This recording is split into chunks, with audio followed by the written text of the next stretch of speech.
is Amy Chulai. I'm a clinician at County Referral Hospital, Kapsabet, and my main focus is on ear, nose, and throat. Those are the kind of patients that I see in the clinic. And today, as we commemorate the day of World Hearing Day, we want to celebrate our brothers and sisters who are able differently. The main theme of this year's World Hearing Day is changing the mindset. Let us make ear and hearing care a reality for all.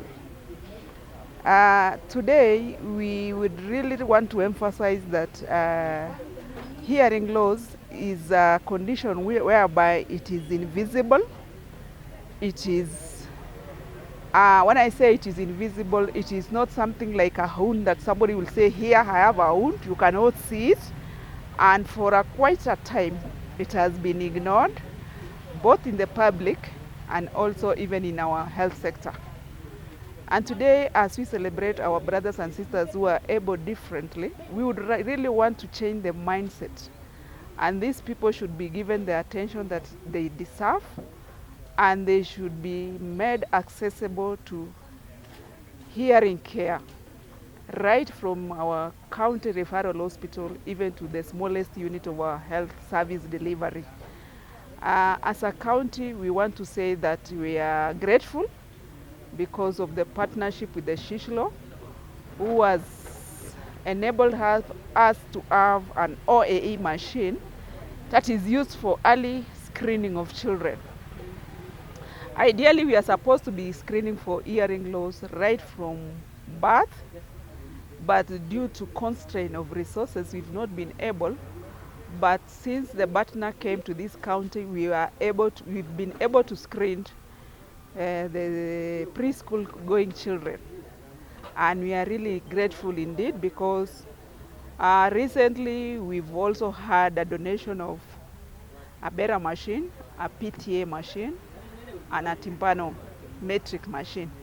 We are really grateful, and we are looking forward that in the near future we shall scale down and make sure that all our children in this county are screened so that we can be able to have early detection of hearing loss and so that interventions can be put in place. Hearing loss is a disability that it can be preventable. And considering the causes of hearing loss, it can be acquired or congenital, in that it is congenital if it is running in some families. And we really advocate that if you are having a problem with your hearing, or if you are ear impaired, it is not acceptable or we would really recommend that you don't marry somebody who doesn't also hear, because the children will have problems. So it is usually advisable that you marry somebody who doesn't have hearing problems. Another cause of hearing loss is infections. And when I talk of infections, it can be infections related to the mother while she's expectant.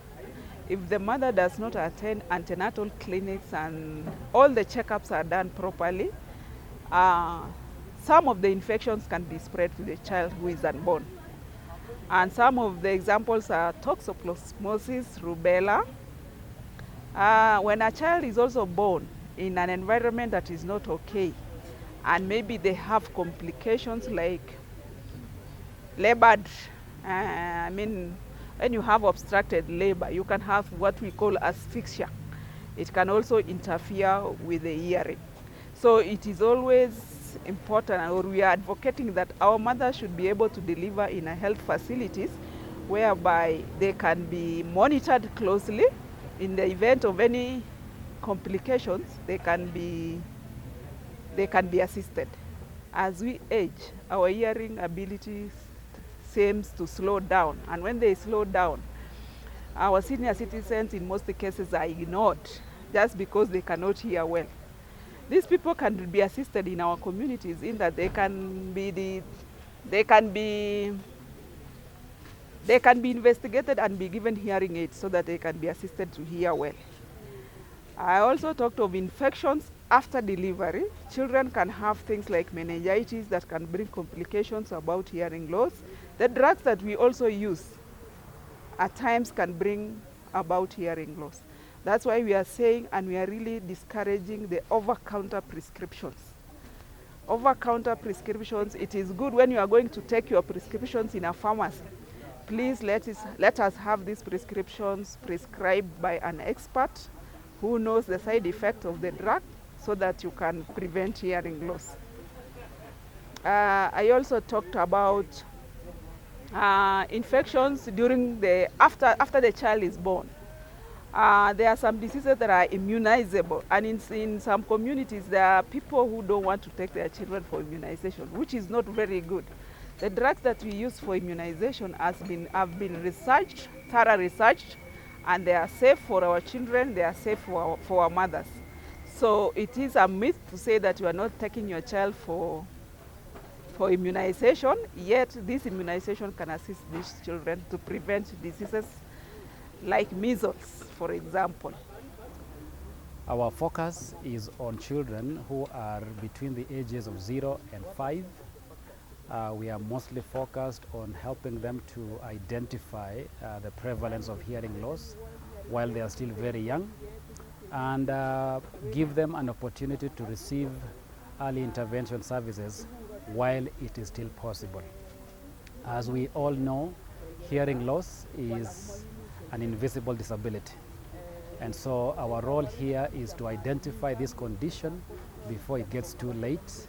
Our role is to go into the community, we go into the churches, we go into the hospitals, we go into the schools to see how we can give those children who have no idea what they are dealing with a chance to hear well and to speak well. So as a speech therapist, I have seen many children in this county and in the communities around here who are dealing with disabling hearing loss and disabling speech impairments. And so we, in partnership with global partners for hearing loss based out of the USA, has given a chance to this county to identify hearing loss as early as 1 day old. So we have equipment now at the county referral hospital that can be able to identify. We do screen, we do assess, we do test all kinds of hearing loss, and we do provide interventions accordingly. So what we have done today as a World Hearing Day is to sensitize the community into understanding that hearing loss is preventable, hearing loss is treatable if we identify early. At the county referral hospital, there are many families who come here when it's too late to do anything about their hearing loss. In Africa in general, we do identify children at an average age of 6 years old. You know, by 6 years, no amount of interventions will recover speech, will recover language, will recover hearing. And so, unlike the developed world where children are identified before they even turn 6 months old, we are, well, 10 times late in terms of when we identify this hearing loss. So Nandi County is privileged to have these partners who have come on board to give them the state-of-the-art equipment, to give them a chance to screen their babies, to test their babies, and to provide support services to their babies before it's too late.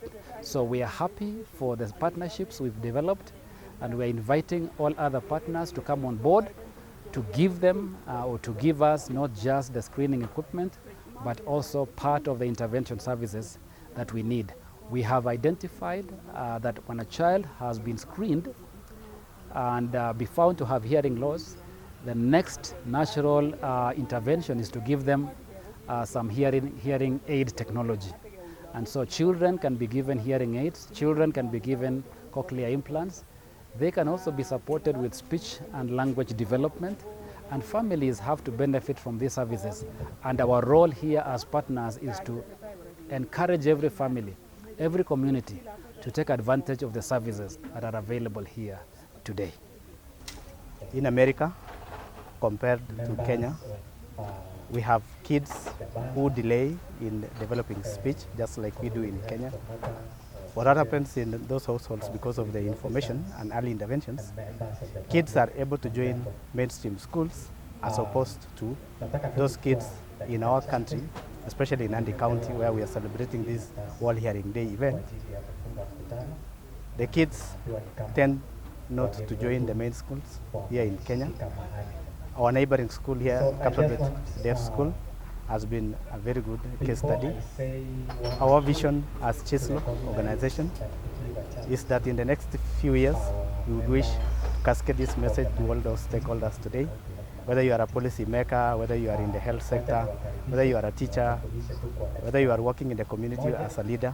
We want to appeal to you to reach out to parents, to all the households, so that together we can achieve this goal of helping our kids go to mainstream schools and be able to pursue the academic potential, because the kids of today becomes the youth of tomorrow, and they also become the leaders of tomorrow.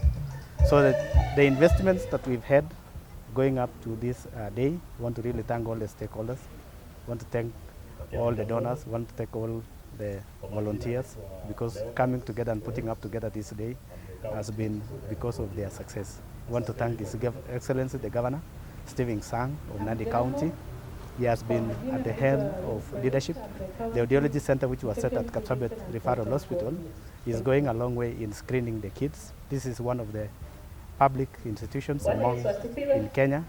Apart from Kenyatta Hospital, this is the only other hospital which is available. So for the Western region, the North Rift, we want to really thank His Excellency Governor Stephen Sang because of coming up with this very nice program in Kapsabet Audiology Center. Globally, hearing loss, it is estimated but that by the year 2050, more than 700 million people will be seeking for ear and hearing care services globally. And this is estimated to cost around $1 trillion. So you can see the magnitude of the cost of the hearing and hearing care services in the near future. Unless we prevent and mitigate the earliest possible, we can assist our people. I would also want to point out that when we expose our ears also to excess noise or in a noisy environment for a long time, you can have hearing loss, and unfortunately this type of hearing loss is permanent. So we really request that as we embrace the technologies that are coming across, we need to be very conscious on how we use them, because this one can cause sensory neural hearing loss. So as our youngsters use the earpods for a long time, maybe with very high volumes, we really want to discourage that. At the same time, if you know that you are exposed to noise, try to avoid it, because it can bring a permanent damage to your hearing. So hearing loss is a concern. And because it is an invisible disability, even the policy makers have ignored this. And we are really advocating that even in the planning stage, whereby resources are allocated, even the people who have hearing loss or the ear and hearing care services should be factored in, so that they can be able, the children of our people can be able to be detected early and interventions can be done. So the take-home message is that we need to avoid myths like it is a curse. It is not a curse. Hearing loss is not a curse. It is not only associated with old age. No, it is preventable. So we are really advocating that even the use of earpads, we don't recommend it, the use of earpads. The ear is supposed to be self-cleansing.